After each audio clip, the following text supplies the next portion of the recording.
In this episode, I talk with Michael Medaglia, who has a unique set of skills as a software engineer and filmmaker. He shares what it was like getting into film while he was a computer science student at CalTech and how his passion for film has evolved over the years. Michael's written and directed short films before making his first feature film, Deep Dark, which is available on most streaming platforms. I recommend you check it out. There's a link in the show notes. You went to CalTech, right? Were you originally from here in Southern California, or did you move here for school? No, I grew up in Queens, New York. So, Oh, yeah, nice, it nice. was for school that I moved to the West Coast. I knew I wanted some sunshine. I thought I would be surfing every day. That's what we in the East Coast think about California. Um, but I no, I didn't surf at all when I moved to uh, to California. It was only much later that I learned to surf. So there's a happy ending to that. But yeah, I'm a New York kid, but very happy to be on the West Coast. So now, of course, I'm in Portland, Oregon, but I did spend a good deal of time where you are in LA.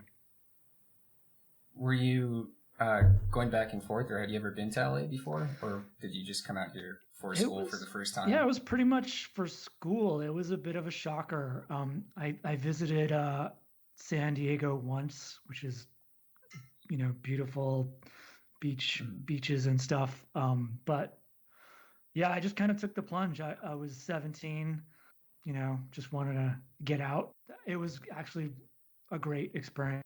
It was a good way to just really learn to do things on your own. I didn't have any family in LA, so I had to, you know, figure things out for myself. Yeah, I'd imagine that was definitely an eye opener and learning experience coming across the country by yourself. And I've actually never been to New York, but I can imagine how much different New York and LA specifically are. It's still one of, I mean, both cities are two of my favorite cities. So, and I try to go to both as many times as I can. Um, but I definitely recommend it if you can visit once the pandemic blows over. Yeah, it's definitely on my list. We had plans to go there a few years ago and ended up switching them at the last minute and just going to Boston, but definitely want to make it out there sometime. So at Caltech, you went to school for science? Is that what you majored in? Uh, yeah, engineering at the Or time engineering? there was no computer science major at that Okay. school. I'm pretty sure there is now, but this Mhm. is, in the 90s, uh, before Google even existed, way before Facebook. So, pretty much the Stone Age, and there was no computer science degree. So I majored in the closest thing there, and took a bunch of computer science classes. And really, it was because I didn't know what else I wanted to do. And I figured, well, if I do this, I could probably dip my foot into other engineering type stuff. So, in retrospect, it was a pretty good decision, after what happened with the 2000s and all the startups and all that stuff. Yeah. I made it out of college before the dot-com bust, so I actually got a few jobs before all that, and never looked back really. So that was cool. I kind of stuck in startups ever since. Startups and consulting. Is that what motivated you to take that or to focus on that in school? Was seeing how big everything was getting at the time? Kind of the dot com boom was really taking off at that time. Honestly, it wasn't even taking off at that time. It Okay. was like at the very early stages. I mean, this is like ancient history, I know, but um, people still didn't even know what to expect. Their companies were just beginning to have websites, and you could buy domains that, like, Like I own prettypictures.com, and I got it early. It's you could people bought the domain. I remember hell.com was like someone got that. I remember seeing someone buy that. It was just that was when I graduated. So that's how old I am. I just dated myself for everybody. There you go. Good job, Michael. Yeah, those are definitely it's definitely a while back, I guess, when you could first go online and buy a Yeah, domain. the Wild West days of the internet.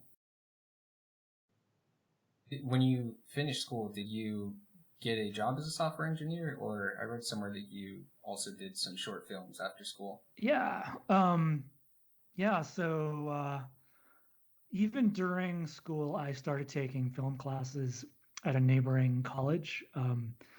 CalTech has a deal with there's two other colleges because CalTech is almost all entirely science with a few, there's liberal arts classes, but their selection is small. But they have a sort of, I don't know if it's a, spoken verbal deal or what, but there's an art school in Pasadena, the Art Center College of Design, and they have tons of great art classes, but almost no technological classes. So students can take classes between those schools. And I think there's a third school. I forget which one it is, but those three, at the time, students could take classes at any school if they were in one of them. And so we had some art center students taking software classes at CalTech, and I actually got to take a film class at the art center. I made 4 horrendous short films. They're like awful. I remember the teacher. He didn't actually say it, but you could tell he didn't like them. He was being, I guess, Yeah, to be kind. nice. But I didn't care. I just knew I loved it, and so I just kept making films ever since. I still have those old films on VHS to remind me how much I improved since then. Oh man, I could imagine what the camera was like back then. Yeah, they were still shooting on Super 8 cameras. So that was fun. I think I still have one. It was expensive processing all that stuff, Yeah, but yeah, I can imagine. totally different experience than what you have now. And honestly, I don't. People talk about, oh, film was great back then, or oh, it's so much easier now. I think they're just different experiences. You have just a lot more opportunities to shoot stuff with your phone now. Back then, you just had to be a lot more judicious. So there's good and bad with both of those things.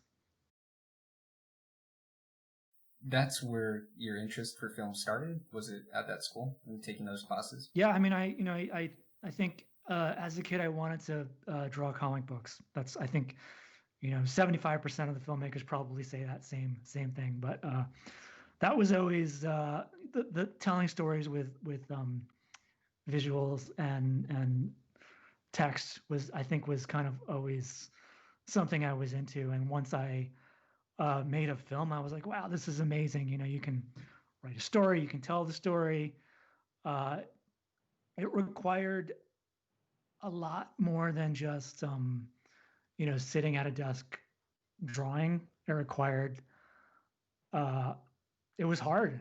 It's not easy, and I feel like the challenge was really fun for me. It was you had to do a lot of different things. You had to learn about lighting and microphones and um, blocking and directing actors, and it was just a lot of hats to wear. And I think I am better at that sort of thing. You know, wearing lots of hats versus just focusing on one single thing. Did you ever do any acting for your early films? Um, no, well, not for my films, but when you're starting out making films,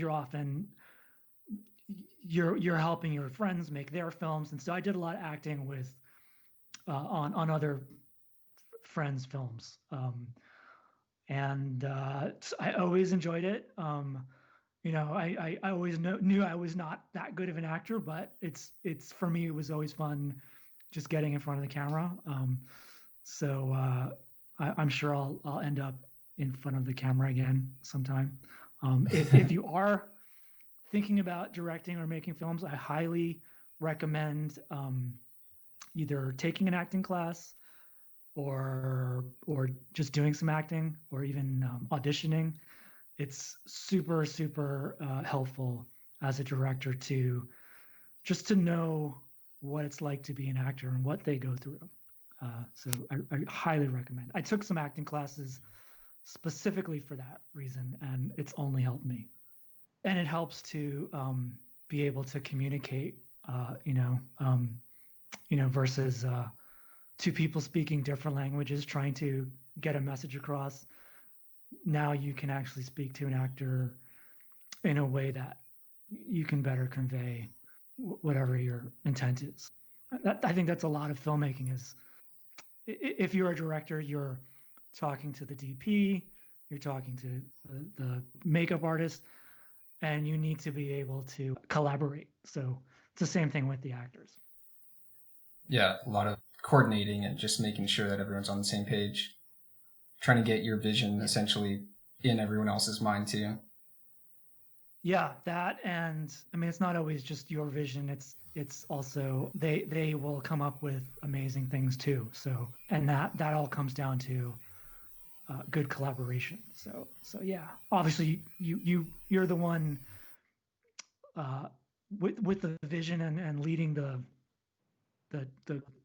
group in the right direction, but people, they'll have some amazing ideas and you want to be open to those as well. So what happened after college? You said that you did make some films and you also were a software engineer, right? Yeah. That was like a whole chaotic mess of years where let's see. So I got jobs working as a software developer at various startups. I was an employee at various places. And all the while I was still taking classes at night at art school. And then I, here and there worked on some people's, like on actual productions as a PA, which I hated. I just had horrible experiences in LA as a PA. Probably, partly because of my personality and partly because of the Hollywood system. Is that like we see in movies where they're like, go get me coffee, go get me lunch? Yeah. I mean, it's not as bad as some of those rumors. Mm-hmm. It's not, I mean, certainly, I'm sure it varies from production to production. Yeah, I just felt like I wanted to work on smaller productions and maybe do more things instead of sitting around waiting for stuff to happen. So yeah, I ended up working on smaller films, more independent films, also making films of my own, some music videos, some commercials. I tried to do music videos for a while, had a commercial reel, did some of that, some photo, I guess industrial fashion films, some short documentaries, which were really fun. But yeah, always worked on my own films as well. And I learned that working on my own films was by far the most gratifying projects. Like the other stuff, at the end of the day, you learned something and you got paid, but it just wasn't the same as if you did something on your own. I also found that the stuff I did on my own was often what got me work. Like someone would see the passion project I did, and that was the reason why I got hired, which was odd to me. But finally, what I always wanted to do was make a feature.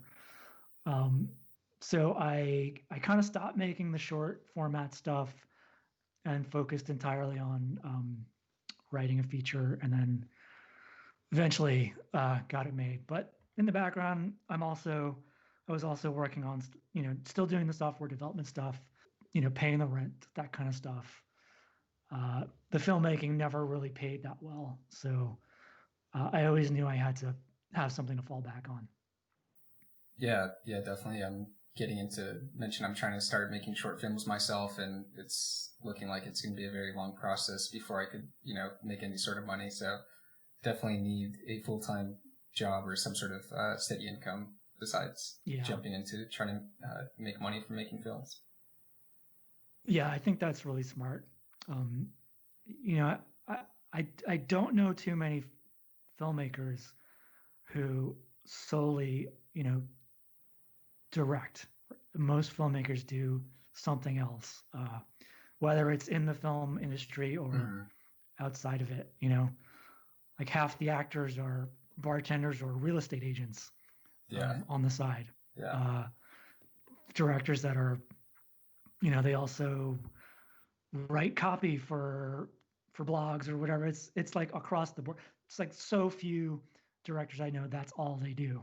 So I wouldn't I wouldn't it's not something to ever be ashamed of that you have a hyphenated job, and I would almost say embrace that because it will help you to have the stability to do more interesting films, I think. So what's your idea process like coming up with new films? You've worked on like music videos and everything from commercials, music videos, documentaries. How do you decide what you want to work on next?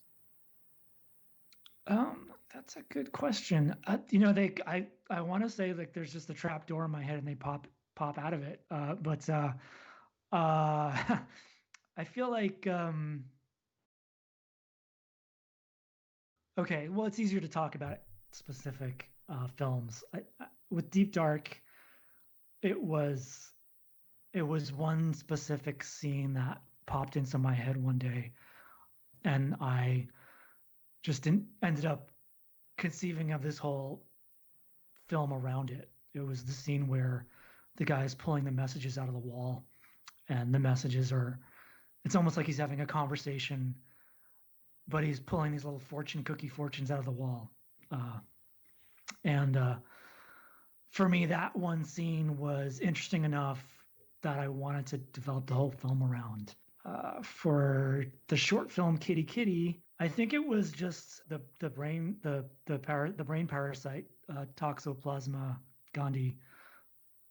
It was just such a fascinating, like the disease toxoplasmosis was so interesting that I wanted to create a short film around it. And I don't know how it became a love story, but that just kind of, I guess, was part of the conception process. And then the music videos. I think you just start with the song and see what visuals it inspires in you.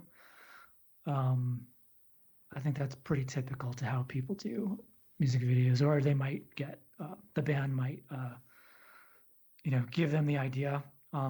For the Kids at Whitney High music video, their song was about uh, it was about girl watching more or less. And for me, I wanted to uh, do a Beatles reminiscent, like a Hard Day's Night kind of thing with that. So we did a almost like a Hard Day's Night um, spoof for their song, where they're chased around by girls everywhere. Sounds like a lot of it is just kind of pops in your head and sticks in your head.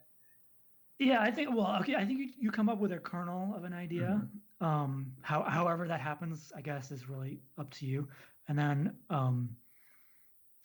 just see if it sticks with you. Like if I have an idea and go to sleep and wake up the next day and I'm still thinking about it, then I know it's compelling to me. And if a week later I'm still thinking about it, and I'm like, okay, yeah, this is interesting. The reason is, if you make a film, if you're going to make a film, it's going to take a lot of time and sweat out of your life.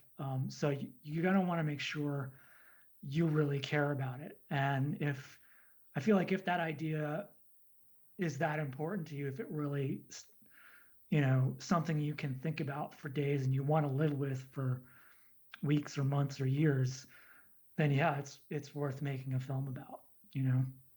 Yeah, it's something that you're going to be like just so involved in for so long, right? The writing process, Yeah. coming up with the like concept and idea to actually producing it or making it happen is a whole nother thing. Yeah. For Deep Yeah. Dark, what was that process like from when you started on the idea to when you actually had a finished film? Do you have any idea how long that took? I mean, it was probably, wow. I mean, I started, I think I wrote the screenplay or started writing it in 2006. And we didn't release the film until 2015. So it's about, 9 years between writing it and actually shooting it and releasing it. And, most of those years was waiting around trying to raise money for it. But yeah, I feel like I probably finished writing it in 2007, and realized that no one would, help me make this film. Yeah, it's so hard to get money. Uh, I know I made a short film in between. I made Kitty Kitty in between, specifically to help raise money to make Deep Dark. So, I think, and I know a lot of people do this. You'll start a project, um, take it as far as you can, but you might have to put it aside for a while. So it was one of those things that got shifted to the back burner, um, until the time was right to, the stars align and you're making your film. But shooting it, and prepping for that took months, and then editing it, and all the post production took months, and then even like a month ago, I was still doing distribution for it. We only 2 months ago got it into some other countries, like France and Portugal. So it's like I'm still dealing with it. You know what I mean? Oh man, Yeah. So a long you process. have to care Yeah, about it a little bit. a lot of for stuff. that. Otherwise, it'll drive you crazy. Yeah, you're really going to be committed to any film that you make, unless it's like a short film that you can knock out pretty quickly and move on. It sounds like it's a serious commitment. Definitely. If the short films, you can move on, especially if there's not some huge distribution thing and not a lot of legal stuff, and totally. And those are some of my favorite. Like the kids at Whitney High.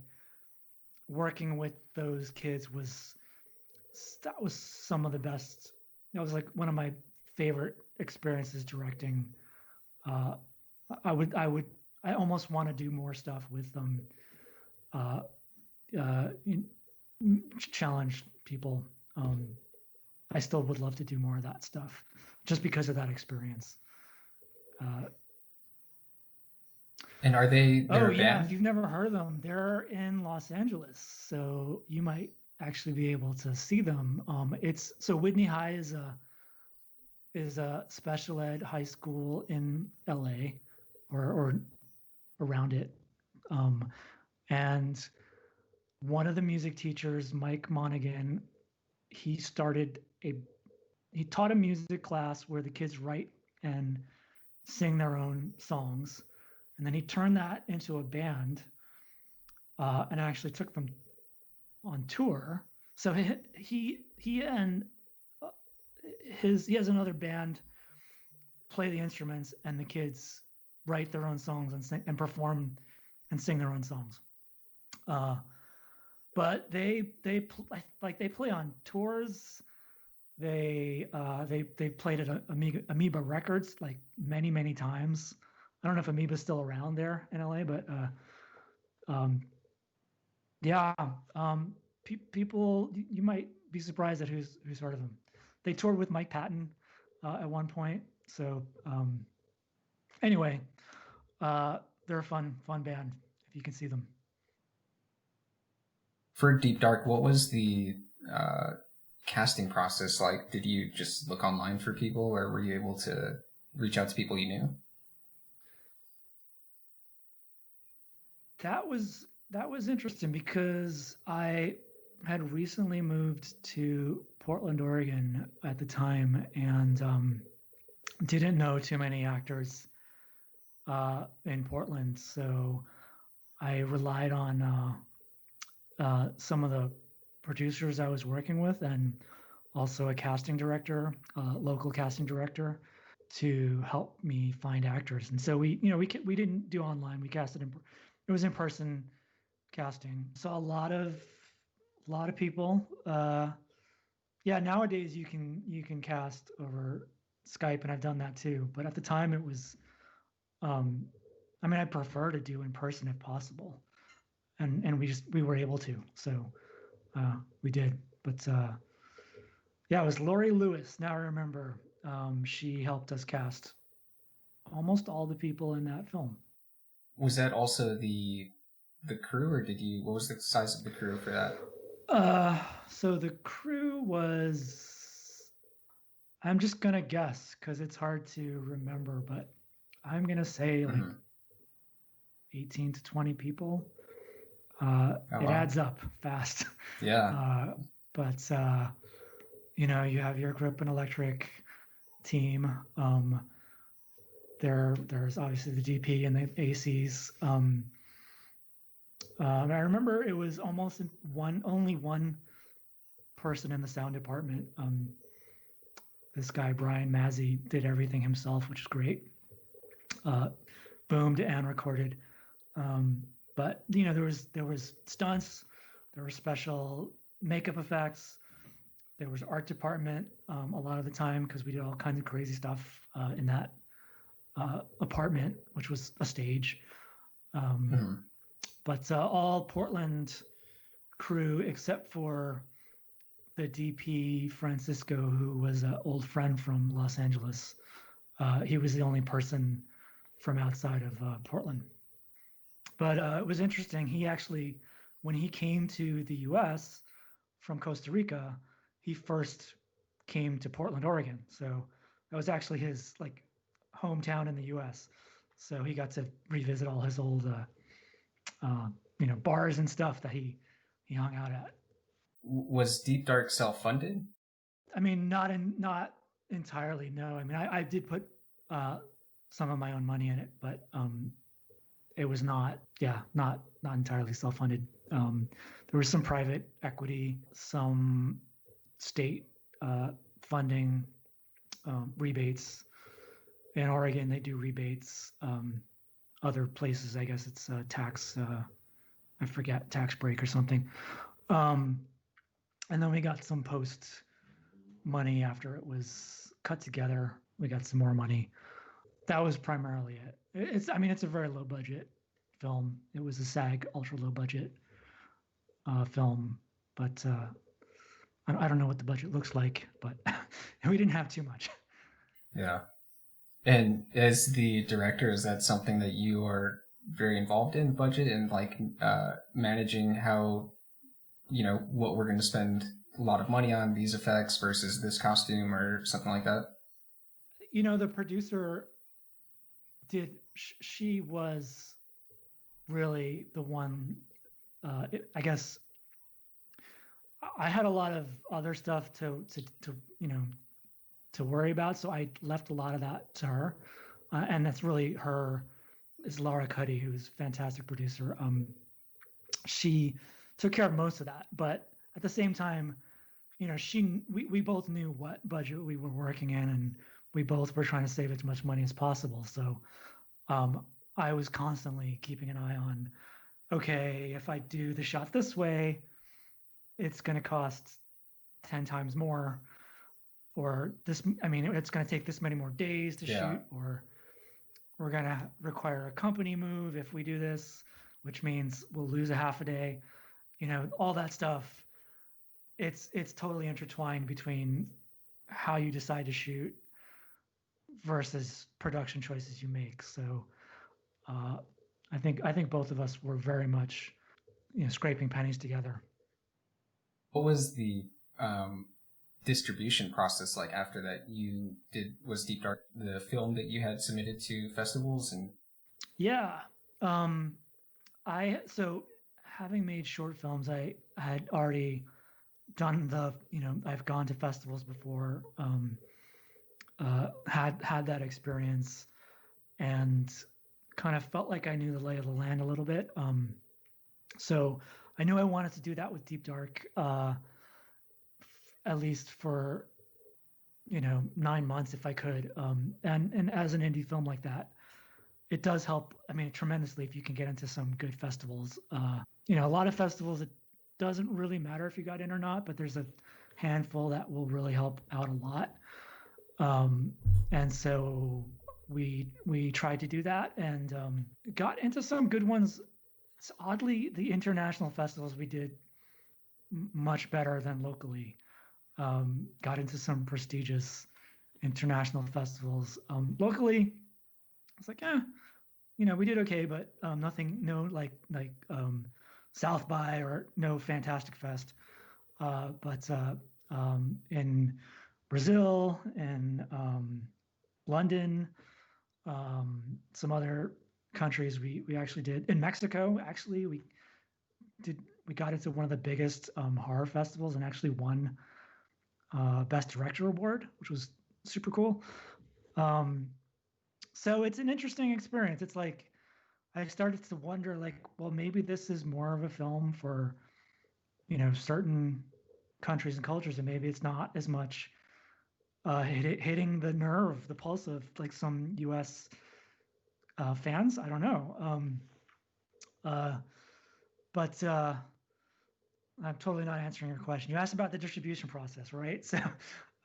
So we did do the festivals, and then I found a U.S. distributor, Uncorked, um, who has been doing a pretty good job of distributing the film. They got U.S., Canada, and Australia distribution from us, and then we had a foreign sales agent for foreign sales. Um, I would say to any indie filmmakers now, I don't know if I would do the foreign sales agent again.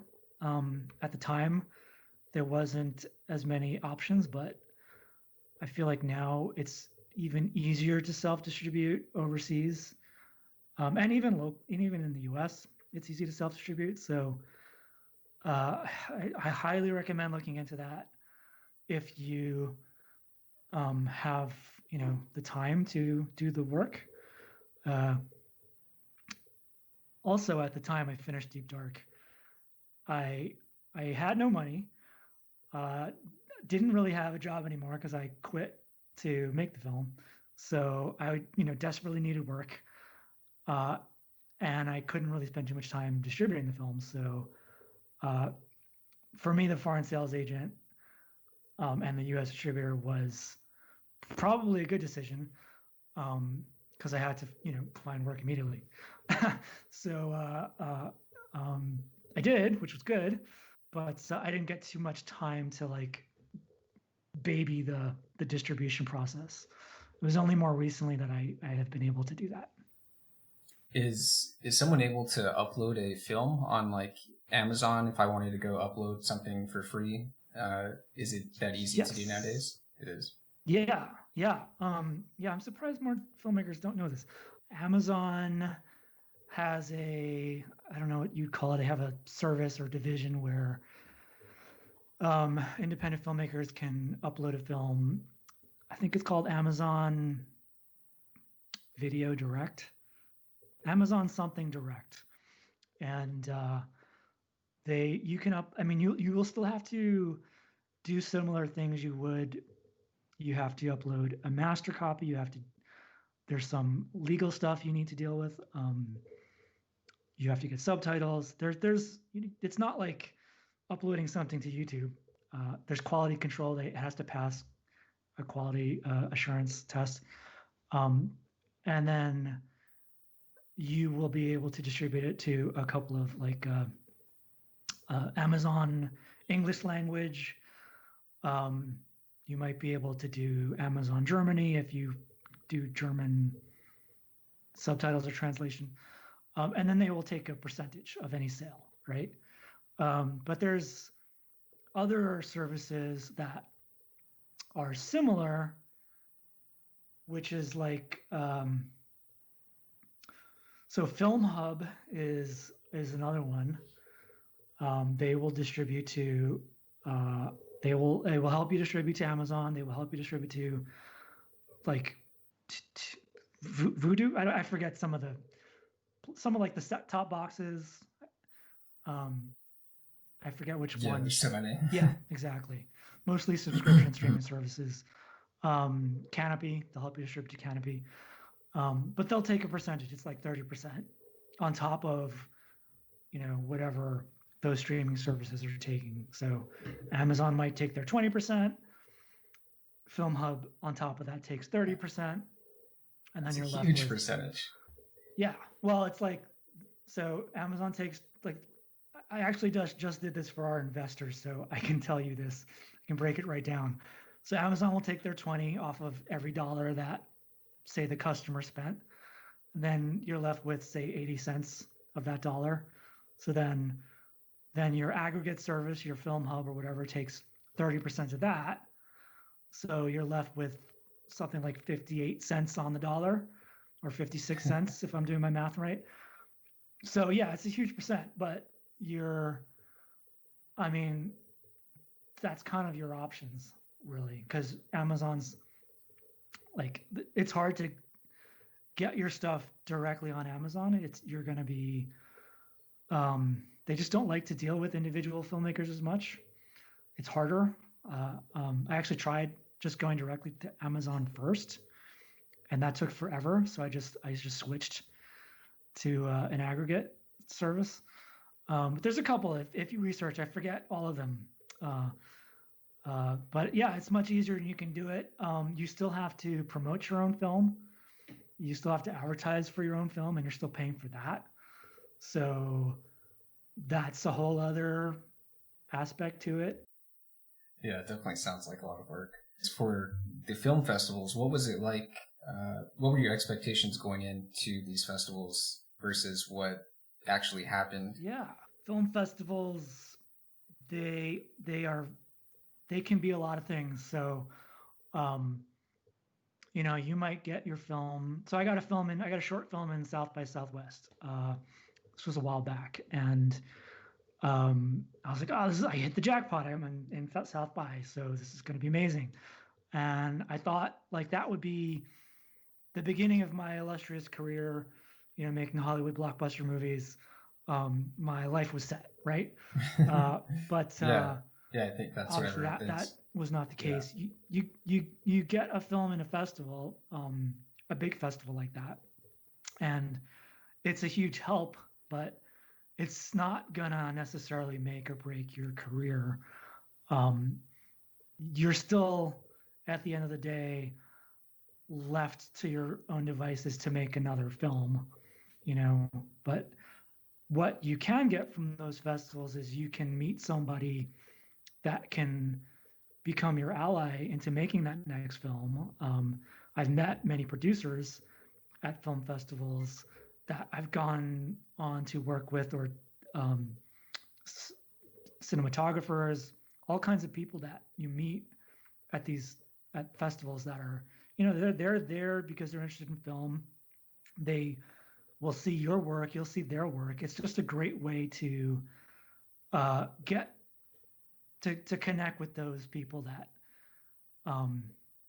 you jive with artistically. So that's a huge reason to go to those festivals.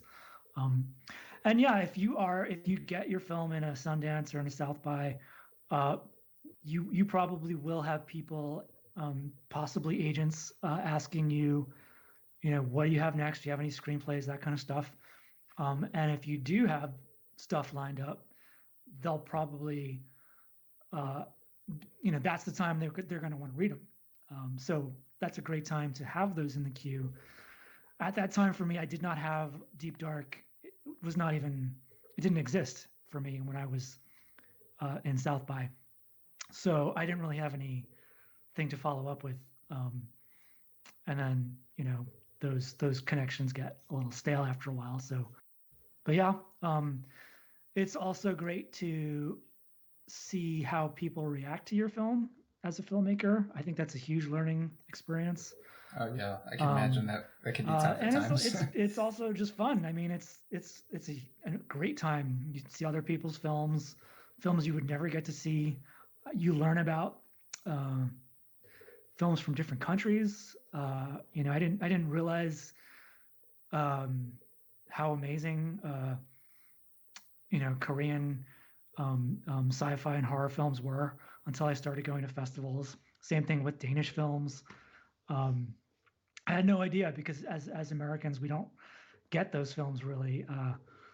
But once you go to festivals, you start to really see them. Yeah, I'm surprised at how unwilling Americans are these days to watch a subtitled movie. It's like, yeah, it's the worst thing in the world. Yeah. They won't even consider it. It's true. Yeah, if you're able to do some reading, you can really see some great films. Yeah. Yeah, I agree. I started watching some stuff from different countries on Netflix, and I always get different recommendations, and there's definitely some good stuff that comes up every now and then. But yeah, I'm definitely always trying to find something new. I've always, spent so much time watching TV, and now I have an excuse and say it's doing research and I'm learning. Yeah, it is. And I guess getting back to the film festival question, now with the pandemic, all these festivals are they're all virtual. So I don't know if you've experienced any yet, but for me, it's the coolest thing that I can virtually go to a festival in Sydney, Australia, that I would never be able to go to before. I just was watching the films from the Sydney Underground Film Festival, and I would never get to go to that festival any other way, but now I can because they were forced to do it, entirely virtual. Got to see some great short films, and now I think South by is going to do it virtually. I think that's what I read. Interesting. But bunch of festivals are doing it virtual. For me, there's a Halloween, I forget what it's called, night screen. I don't know. That's coming up. I'm going to be watching some of those films, but if you can, I totally recommend virtual festivals. Yeah, I'm definitely going to look into that. I thought of all these different things virtual, but it's not one of them that's crossed my mind recently, so I'll definitely look into that. Because yeah, there's definitely all over the world cool stuff going on all the time, and I'm like, man, I wish I was there. And I guess now there's a chance to see what's going on there. So what films are you working on now? You have a few films in the works, right? Are they short films or features? They're all features. So as soon as Deep Dark, we locked picture on it, I think I started writing something new, and I wrote another screenplay after that, a sci-fi horror, and since so that I actually optioned to a producer. It's a bit higher budget, so it's a little bit trickier to get that off the ground. So while we're working on that, I'm in the process of writing another screenplay, and additionally, me and that same producer are working on adapting a story, a book. So I'm not doing the adaptation. Another screenwriter is adapting. So now this is the first time I'm working with another screenwriter who's actually writing the screenplay, who is probably a much better screenwriter than I am. So I'm happy to have him do that. uh, I like to. I'm one of those people that likes to find people that are better at things than I am and work with them. Like I'm better at finding an expert in a specific field and helping getting all those experts together. That's more like my style. I know there's some people that want to do everything themselves. I'm kind of the opposite. I kind of want to I want to coordinate and plan everything, but I would much prefer someone who's amazing at lighting to be doing the lighting, not me. You know what I mean? Yeah, yeah. I get super frustrated trying to do things that I feel like just hire someone to do it. I'm going to spend 2 hours doing it. They'll come and do it in like 10 minutes and be done with it. Yeah, yeah, and be so much better at it. You'll end up with a story that's better than you would have on your own. This is one of the things I love about filmmaking. It's you're not doing it on your own, so uh, you end up coming out with something that you would never have come up with on your own. I think that's like the beautiful thing about filmmaking. You kind of need to appreciate that. If you end up, I've known people that I've known filmmakers that would always complain that they were never able to get what they wanted. Like they have the exact idea in their head and they can't get it. I've heard that so many times, and people have gotten frustrated and even stopped making films for reasons like that. Like I almost feel like that's not how you should approach filmmaking. You should have an idea, but always be open to a better idea that someone else might have. You know? There's always room for improvement, definitely. Yeah. I mean, you do need the idea because at some point someone's going to be like, okay, what do we do now? If you don't know, what that is that you want, you're screwed. Like you don't ever want to be in that position. You need the idea, but you just can't assume you have the best idea. You know what I mean? That makes sense. I wouldn't want to work with someone that would be super, like you said, set on what they have and not open to other opinions. That would be hard. As like an Oh actor yeah, or anybody working yeah. with them, I would imagine that would be really hard. Right. It's like no fun, right? It's like if you're an actor and you're working with someone that only wants things done a certain way, like what are you doing then? You're not really adding anything to it. You're just a face and a voice. So it's gonna suck for you, right? So I think it's part of the whole process. Before we wrap up, I wanted to go through some rapid Q&A questions. So first question is, what advice would you give to your 16-year-old self? Well, I was 16 in a very different time. So you want to know what I would give to 16-year-olds now or to me back then? I guess, knowing what you know now, knowing where things have ended up and kind of where the world has gone. Yeah. I think I think when I was 16 I had no idea how important it is to make connections and make contacts. And I don't mean that in a slimy Hollywoody way. I mean it's important to make friends and to have um, just to have that community because uh, it just you can just do so much more with that than you could on your own. So that's probably the biggest thing I would tell myself because at the time I was like super loner, bad at making friends, and just was just total hermit. So I am since not that anymore. I kind of grew out of that shell, but at 16, I definitely was. So make connections with other people. And I would also say try as many things as you can. I feel like the older you get, the more wedged you get into things. Like you feel like you're stuck. I'm a software developer. That's all I do. I'm a filmmaker. That's all I do. Uh, at 16, you really can do anything, and you should try to try as many things as you think you might be interested in. You want to try knitting, try knitting. You want to learn philosophy, learn philosophy. Two very important pieces of advice. Try new things and make connections with those people. Keep those relationships, I think, is an important thing, because a lot of people will develop relationships and they just disappear over the years for lots of reasons. But it's important to stay connected to those people. Next, what's your favorite movie? This is an interesting one. Asking a film director. I have so many favorite movies. You can throw out a few. That's fine.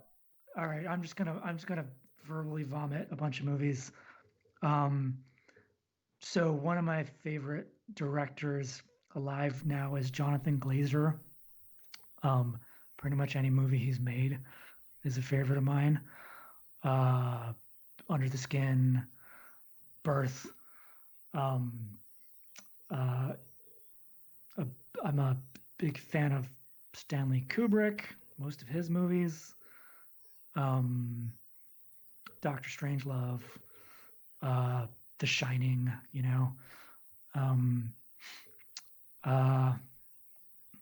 what else? The Coen brothers, pretty much anything they've done. Big Lebowski, Fargo, just amazing filmmakers. But let's go international. The Korean filmmakers, was it Park Chan? Forget his middle name, but the Memories of Murder, and of course Parasite, I think it's called. Parasite. Most of his movies are amazing. His movie Mother is one of my favorite movies ever. Not the Darren Aronofsky Mother, but and then another Korean filmmaker, the Old Boy and Mr. Vengeance. I forget his name offhand, but those films. Awesome. I have lots of new movies to go watch. I've seen some of those, but definitely not everything. Next is, what's your favorite takeout restaurant, and what do you get from there? Oh man, so I live in Portland, which is where there's amazing food everywhere. It's like falls off the trees pretty much. But so lately it's been this place called Big's Chicken, and it's all about like chicken wings and sandwiches and stuff. They make this amazing pineapple grilled chicken sandwich, which drives me crazy. So that's the current fave.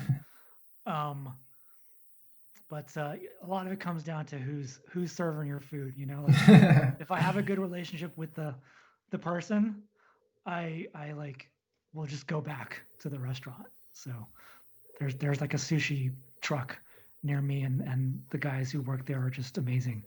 I'm like now great friends with them. I know their dogs, so let's roll sushi. This is for you. I love it. Make good friends with the people cooking your food. Yeah. So what's something you've always wanted to try but never have? All right. So two things I know I'm going to do as soon as I have more time and retire. And one of those is scuba. That's something I as soon as I get more time, I'm going to start learning that. And just volunteering more. I know that's just something I keep wanting to do more of and don't seem to find the time. So the minute I am not working 24/7, that's something I'm going to do too. Do you have anything that you wanted to add before we wrap up? No, this was fun. I mean, I hope it was a little bit informative, a little bit entertaining for your fans. And if you think you might like a bizarre horror film, you should go out and watch Deep Dark. It's on Amazon Prime and I think Hulu, a few other places. Thanks for listening, everyone. Follow us on Instagram and Twitter at Disrupting Every, and subscribe on iTunes or wherever you listen to your podcasts. See you next time.